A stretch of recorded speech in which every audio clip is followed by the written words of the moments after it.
Hello, everyone. My name is Melissa Simplicio. I am 17 years old girl from Brazil, and I have the honor to be with Miss Keita from Guinea. And let's get started. So, Diane, you are truly an international woman. You've earned your doctorate in law from Sorbonne University in Paris, were cabinet minister in the Republic of Guinea, and have leadership roles in the United Nations Development Program, or UNDP, and are now the Deputy Executive Director Program at UNFPA, United Nations Sexual and Reproductive Health Agency. You've worked and lived all over Africa, Europe, and the US. I am so excited to hear from you about the SRGR work you've been a part of all over the world. And I wanted to know, how did you get started in the SRHRG movement? Bom dia, Melissa. Thank you so much. Muito obrigada. I'm so happy to be with you today. It's a privilege and an honor to speak with a young leader. And you have obviously done your homework. You're right. I was born in Guinea, raised in Italy, and I have lived in more than 15 different countries around the world, from Germany to Ethiopia, from Haiti to DRC. And I started my career at UNDP. I was 25 years old as a young professional leader. And already then, the selective process was 50% young men, 50% young women. So it clicked something in my head. And when I joined UNFPA much later, it was, I joined because, you know, in my offices as I was working, we were in the same off compound, UNDP and UNFPA. And attending UNFPA meeting on women, on SRHR, you know, just ring the bell with me. I said, my God, these are smaller programs, but focus on women and girls, you know, where you can make a difference with so little. So really, this is where I started really to look at the SRHR differently, to say what we can make a difference. Because at the end of the day, women are dying, young girls are dying because of pregnancy. And so this is why as well, when my president called upon me as a minister in my country, I said, yes, this is the occasion for me to go, since I was not raised in Guinea, to go and help the women and girls of my country, which I did. And I loved it every single time because I went to every village and I built a little school. I built a little dispensary in my very village to make sure that women and girls can learn and can be taken care of. So if you want, this is my own advocacy, my own movement, and being here with you today, it's a privilege. Not see it the other way around. Look up to me to see what you can learn, but I look up to you too, to see what difference I can make every day in the life of girls everywhere around the world. That's what my job is about, being Deputy Executive Director on program.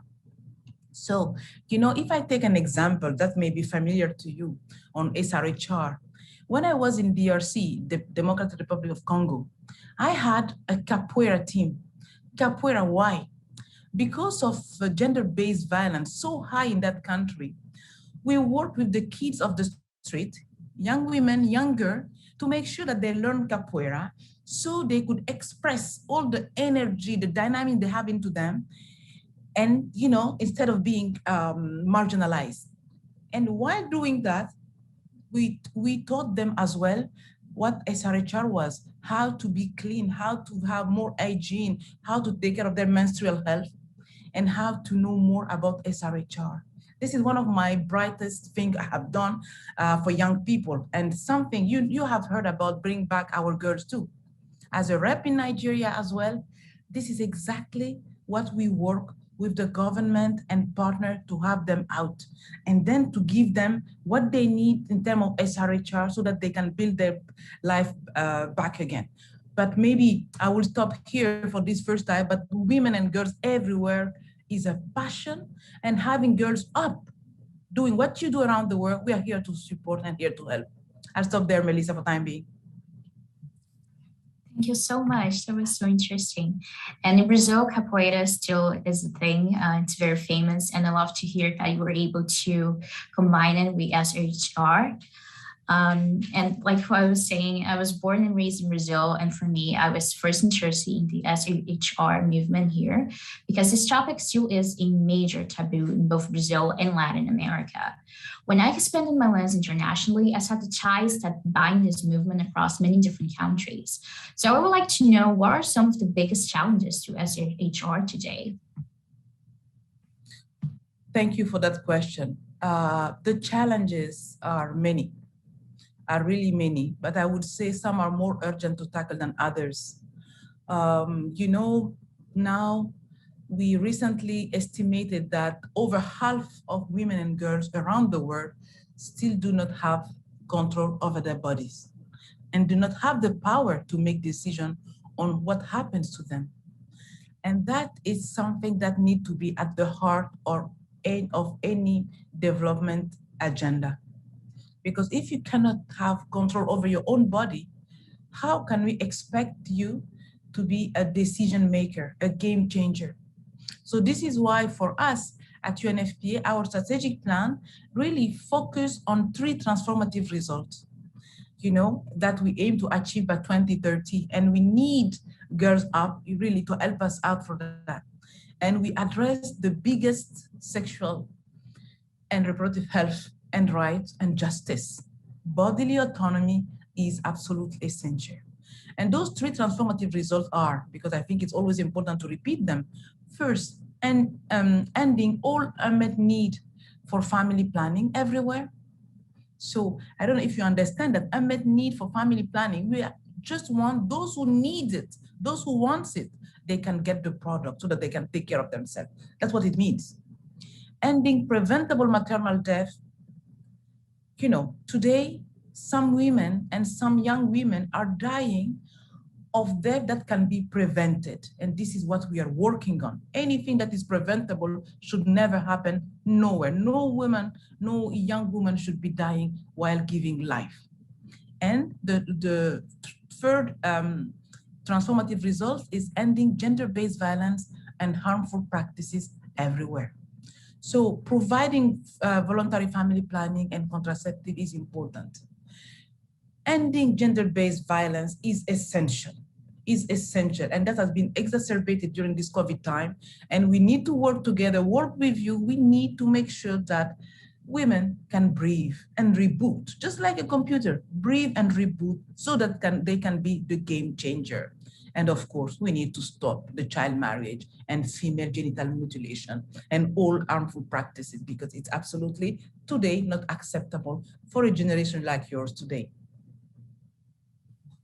Very true words, Diane.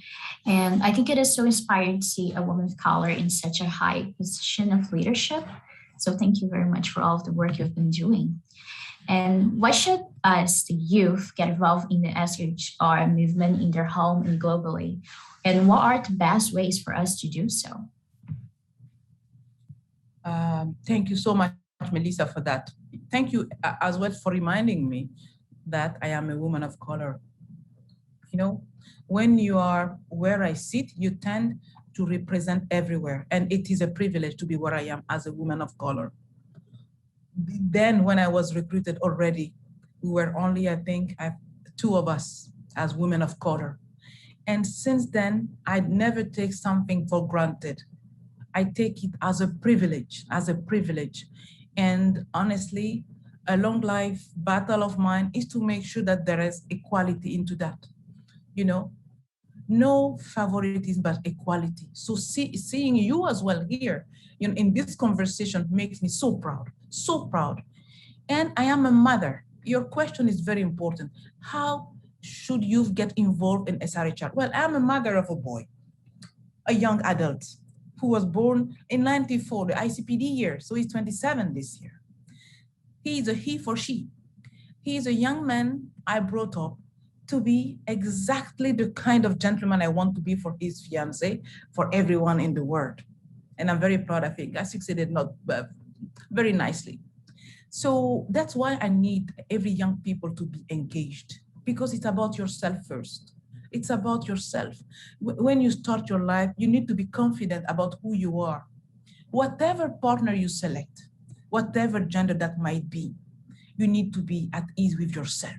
So having young leader like you, Melissa, you know, it's a dream come true.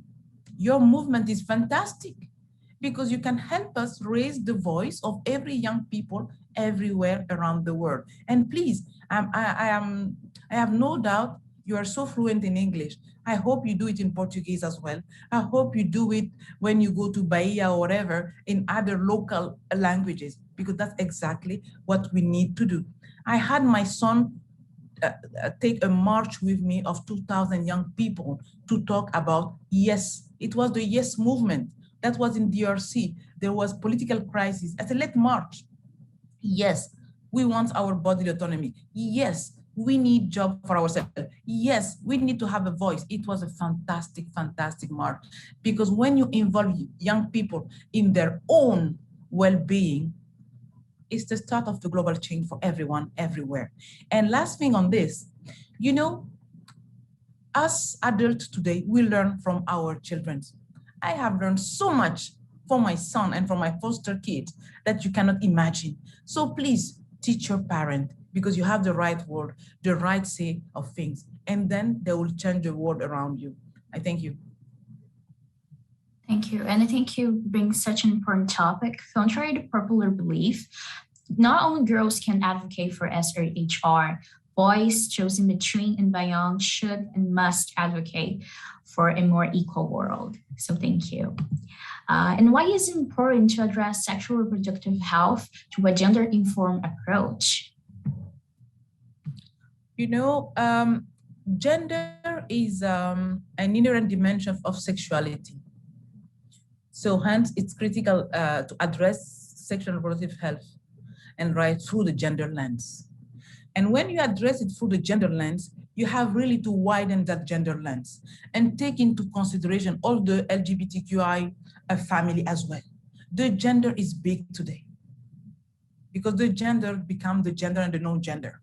So you need to do that, because if you don't address with that gender lens, you will be missing out some of the young people who are today trying to define themselves in today's complex world. So this is why gender equality is essential.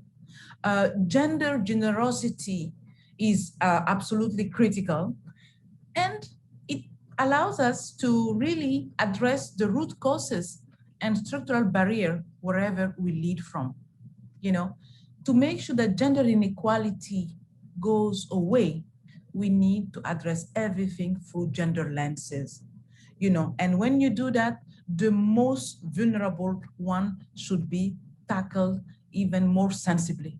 This is why really the Girls Up movement is important, and we will be supporting you as exactly we need your support to take the message out, to walk the talk, to address the bodily autonomy and the decision making. Thank you. Yes, thank you. Ms. Keita, I think this is all. Thank you so much for your time and for your inputs. The work you've been doing is absolutely amazing, and I feel so honored to be meeting you. So thank you, everyone.